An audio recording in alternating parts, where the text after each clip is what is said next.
कमला जी अपने पति विनोद जी के साथ काफ़ी दिनों बाद अपनी बेटी दामाद के पास आए हुए थे। कमला जी और विनोद जी बहुत खुश थे। आखिर खाली पड़ा उनका मन फिर से बोल उठा।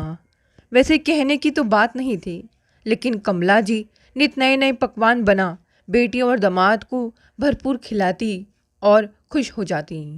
वैसे बेटी के घर में काम करने के लिए दीपा आती थी और दिनों में वही रसोई का काम देखती थी।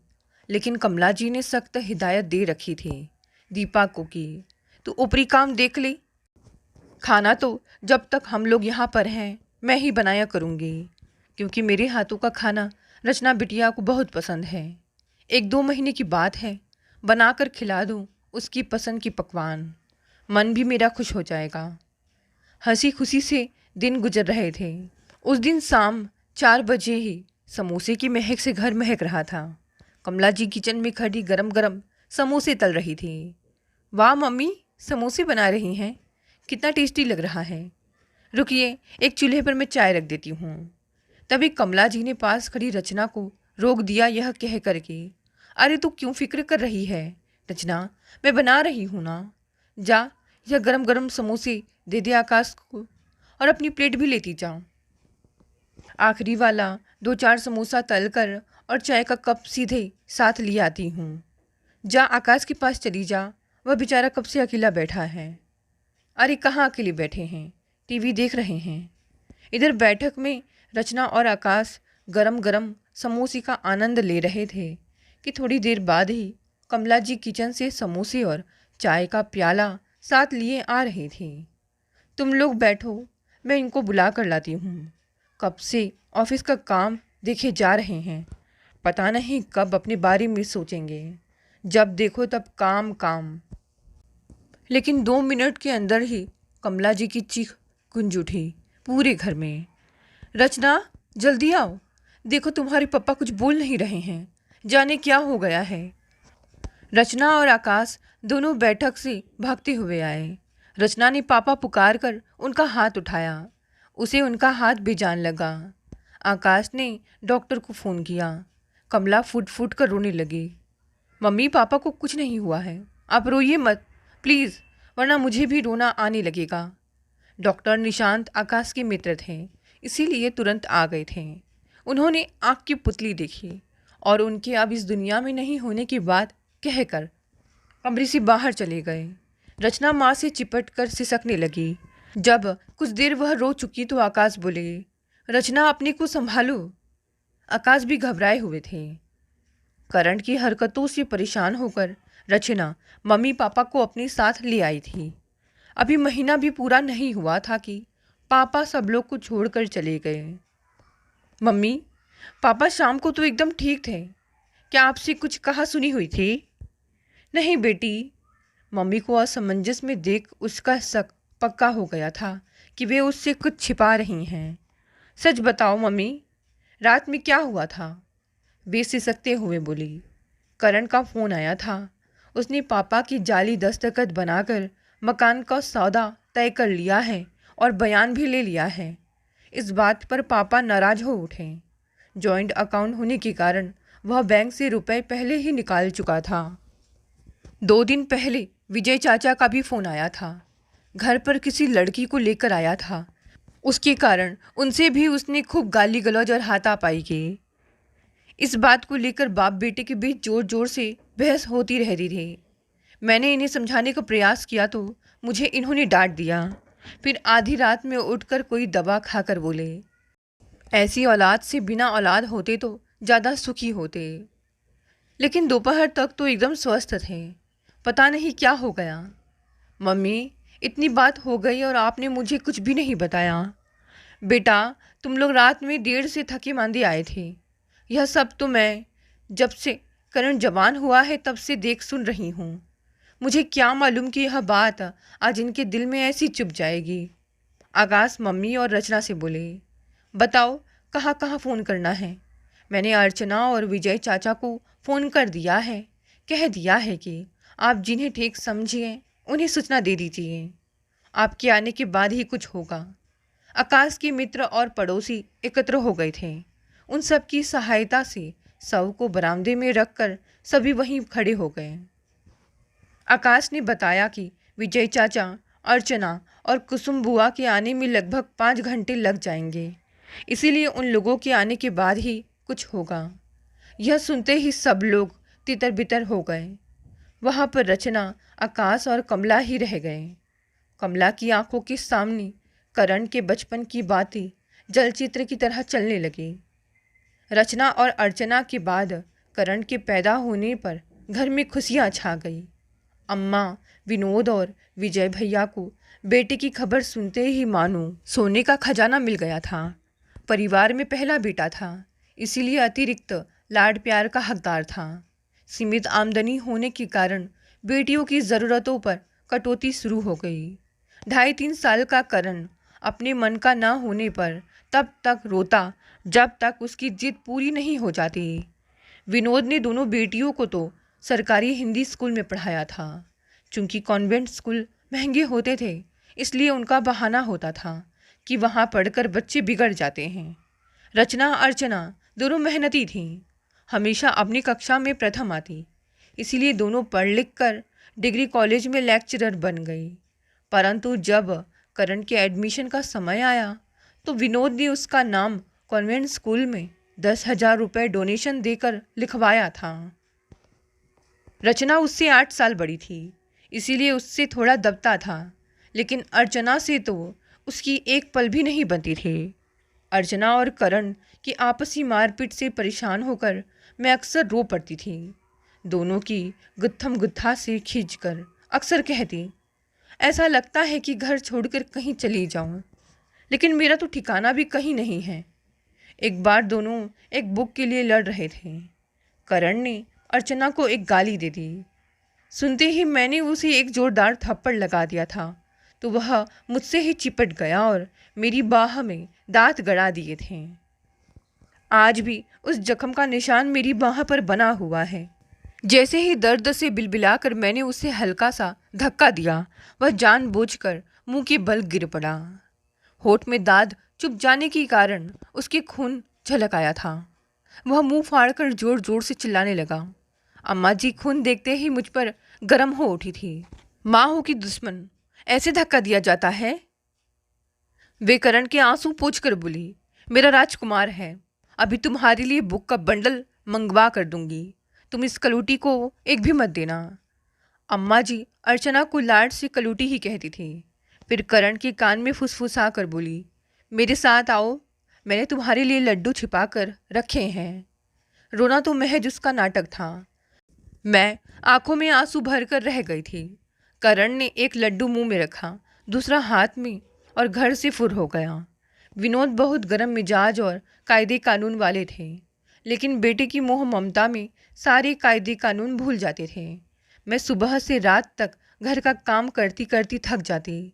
मुंह अंधेरे ही उठकर तीनों बच्चों का टिफ़िन पैक कर देती। खाना, कपड़ा, बर्तन करते करते थक कर निढाल हो जाती थी। तीनों बच्चों का दूध बनाकर मेज पर रख देती थी।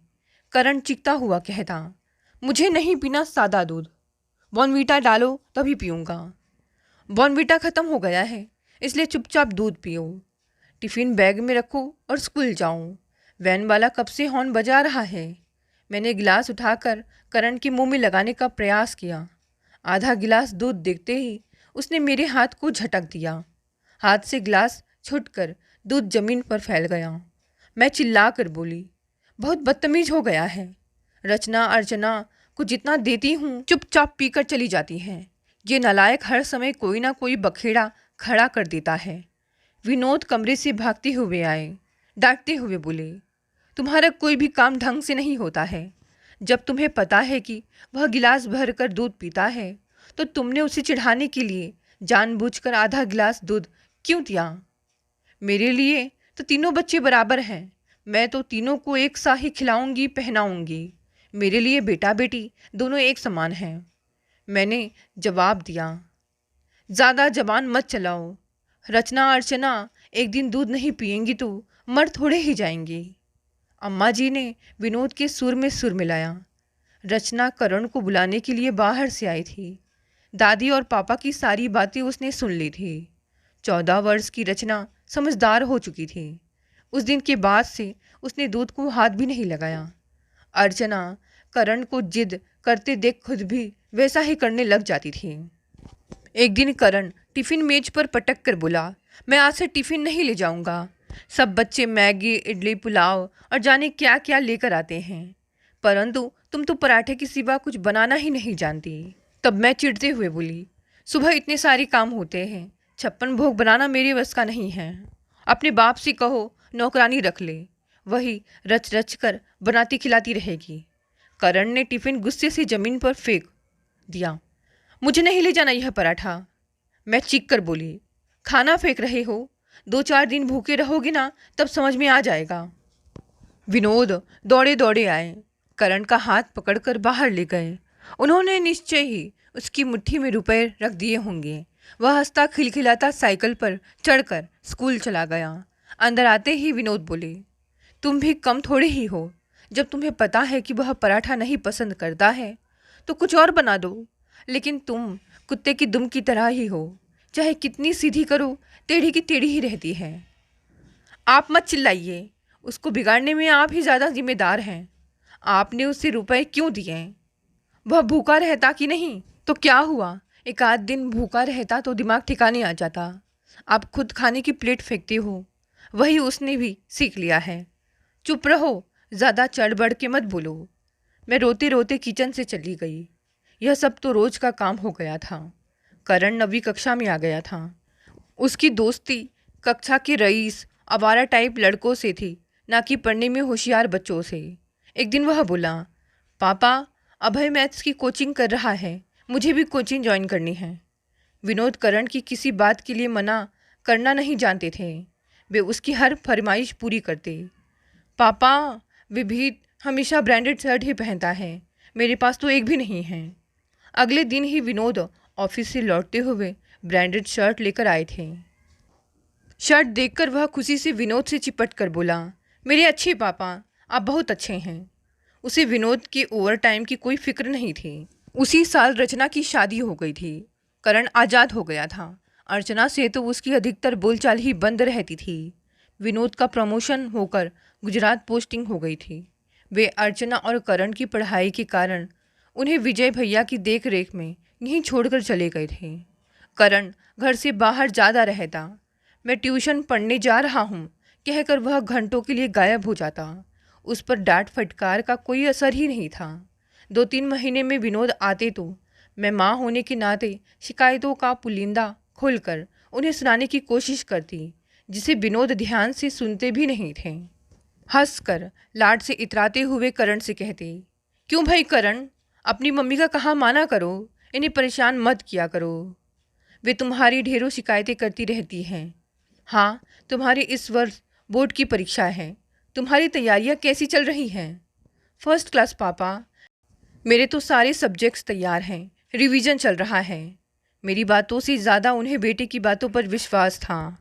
विनोद निश्चिंत थे कि उनकी बेटी को तो हमेशा बड़बड़ करने की आदत है।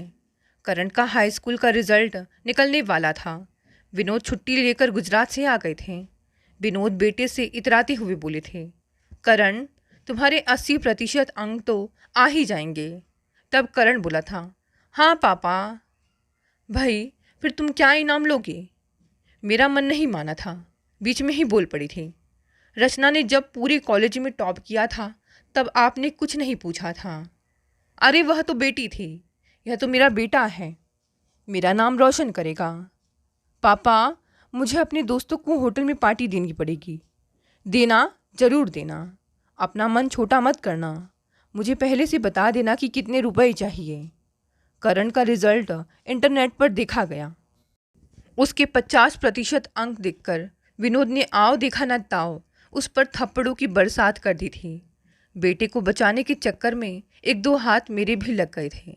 घर में मातम का माहौल था, परंतु करण पर कोई असर ही नहीं था। वह ढीठ की तरह कह रहा था, मेरे तो सारे पेपर अच्छे हुए थे, जाने कैसे इतने कम अंक आ गए, ज़रूर कहीं गड़बड़ है। विनोद को बहुत बड़ा सदमा लगा था। शर्म के कारण वे 2-3 दिन घर से बाहर ही नहीं निकले। वे समझ नहीं पा रहे थे कि करण को सही रास्ते पर कैसे लाएं। तमाम दौड़ धूप करके विनोद ने करण का एडमिशन कॉमर्स में करवाया। बेटे को अपने पास बिठाकर प्यार से खूब समझाया।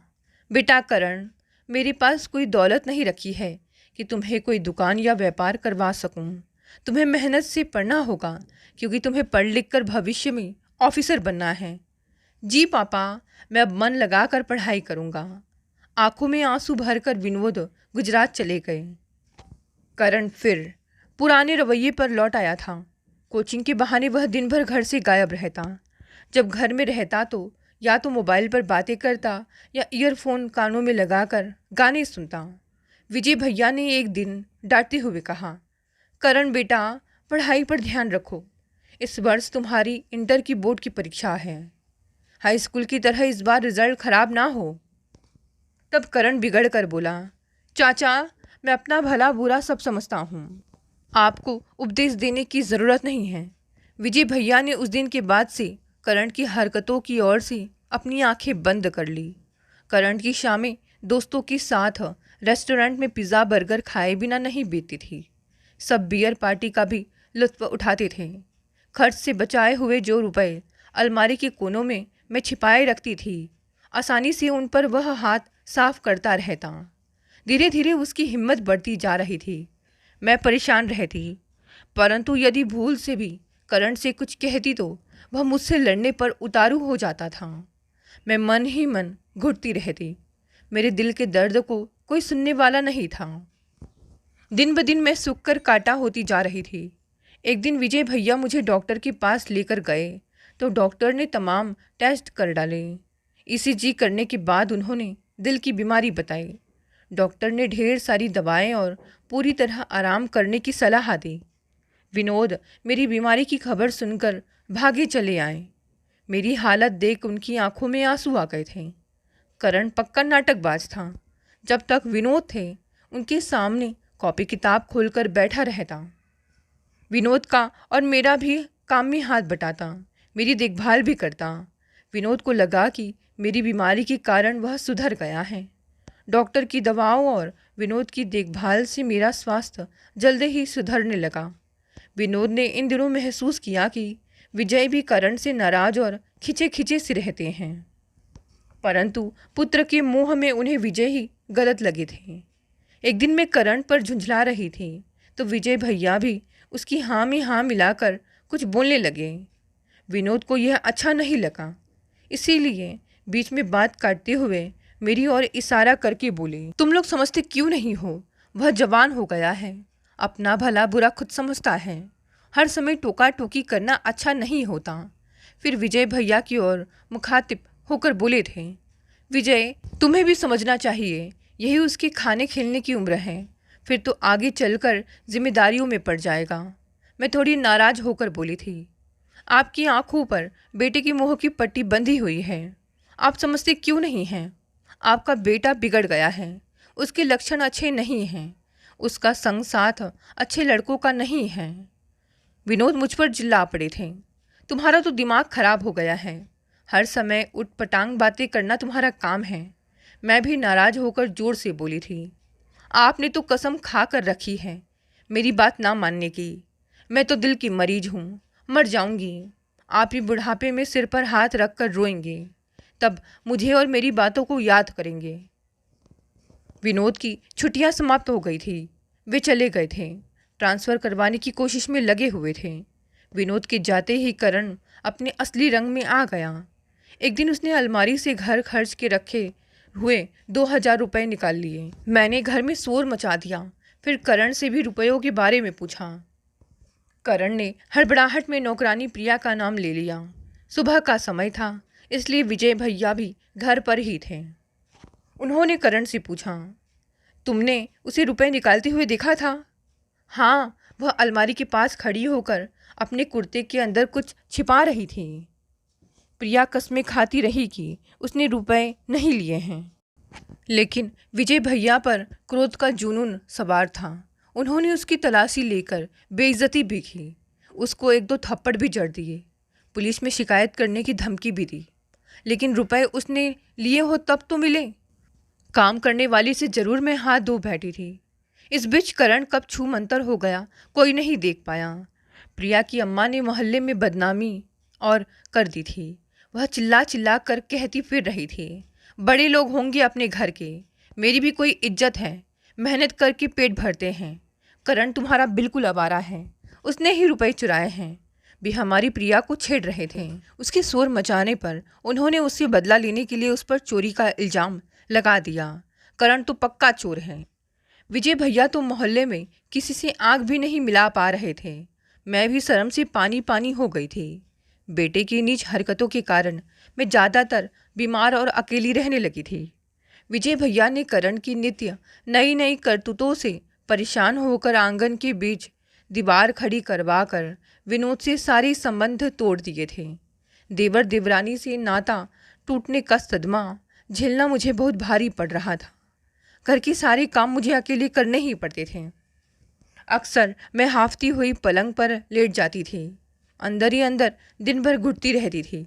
करण गिरते पड़ते बीकॉम पास कर चुका था।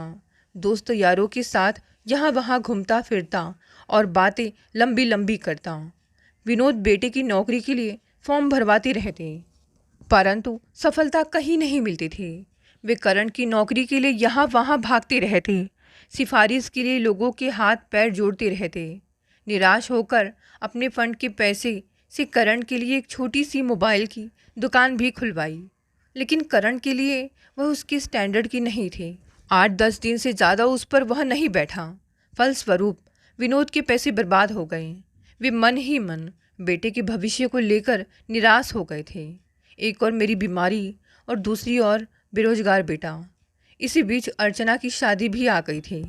शादी में होने वाले खर्च को देखकर एक दिन करण बोला, फंड के सारे रुपए पापा अर्चना की शादी में खर्च कर दे रहे हैं, तो मेरे लिए क्या बचेगा। बेटे की यह बात सुनते ही मैं सख्ती में आ गई थी। यदि विनोद को बेटे की यह बात पता चलेगी तो उन्हें कितना दुख लगेगा। करण के दोस्त अपनी अपनी नौकरी में व्यस्त हो गए थे। स्वयं करण अपनी बेरोजगारी से तंग आ चुका था। ना तो वह समय से नहाता था, ना खाता था। चुपचाप अपने कमरे में लेटा हुआ टकटकी लगाकर छत को निहारता रहता। हंसता खिलखिलाता हुआ घर उदासी और मनहूसियत के बादल के पीछे छिप सा गया था। विनोद और उनके लाडले के बीच आपस में बोलचाल लगभग बंद सी हो गई थी। तभी एक दिन करण विनोद से आकर बोला, पापा, यदि आप घर गिरवी रख कर कुछ रुपयों का इंतज़ाम कर दे तो मुझे नौकरी ज़रूर मिल जाएगी। एक एजेंट से मेरी बात हुई है, उसने मुझे बताया है कि 3 लाख रुपए लगेंगे। उसके एवज में स्थायी नौकरी दिलवाने का वादा किया है। देखो करण, तुम किसी ठग के चक्कर में मत पड़ना। कुछ धोखेबाज लोग का यही धंधा है कि वे जवान लड़कों को बहला फुसला कर उन्हें बड़े बड़े ख्वाब दिखाकर अपना उल्लू सीधा करते हैं। करण क्रोधित होकर चिल्ला उठा था, पापा, आप तो मेरा जीवन बर्बाद करके ही छोड़ेंगे। आप मेरे बाप हैं कि दुश्मन। यह सुनकर मैं चुप नहीं रह पाई और बोल पड़ी, करण, पापा से इस तरह बात करते हो? बुढ़िया, तुम तो चुप ही रहो। खास खास कर जीना हराम कर रखा है। विनोद ने तमक कर हाथ उठा लिया था। मैंने झट से उनका हाथ पकड़ लिया था। यह क्या कर रहे हो? मारो मारो, और क्या कर सकते हो? तुम दोनों ने मेरे लिए किया ही क्या है? ना तो अच्छे स्कूल में पढ़ाया, ना डोनेशन देकर इंजीनियर बनाया, कॉमर्स में एडमिशन करवा कर कहीं का नहीं छोड़ा, बस पैदा करके छोड़ दिया। मेरी बेकारी के लिए तुम दोनों ही जिम्मेदार हो। तुम, यह घर, और बुढ़िया तुम अपने जेवर लेकर चाटो। मुझे बेकार देखकर तुम बहुत खुश हो रही होगी ना? एक दिन रेल की पटरी पर जाकर सो जाऊंगा तो घी के दीपक जलाना। विनोद और मेरे लिए यह सब अप्रत्याशित था। रुआसी आवाज़ में विनोद बोले थे, करण, इतने नाराज ना हो बेटा। मैं अपने ऑफिस में तुम्हारी नौकरी की जुगाड़ में जी जान से लगा हुआ हूँ। बड़े साहब से बात भी हो गई है। उन्होंने कहा है कि अभी अस्थाई पद होगा, यदि ठीक से काम करेगा तो स्थायी कर दिया जाएगा। रहने दो एहसान करने को। खबरदार जो मेरे लिए किसी से बात की, मैं घर छोड़कर कहीं चला जाऊंगा। दोनों चैन से रहना। करण की इन्हीं सब बातों को याद करके कमला बहुत रो रही थी। अब तो पछताने के सिवा वह कुछ नहीं कर सकती, लेकिन उसने तो पग पग पर करण को सही रास्ते पर लाने की कोशिश की, लेकिन उसने सब कुछ बर्बाद कर दिया। अब भी वह नहीं संभला तो कहीं का नहीं रहेगा। बेटियों के भरोसे अब मेरी जिंदगी कट रही है। कभी कभी देवर विजय के यहाँ से भी बुलावा आ जाता है। दोस्तों, ये कहानी यहीं समाप्त हो गई। कहानी पसंद आई तो इसे लाइक और शेयर करें। नए हैं तो चैनल को भी सब्सक्राइब कर लें। धन्यवाद दोस्तों, मिलते हैं अगली नई कहानी से।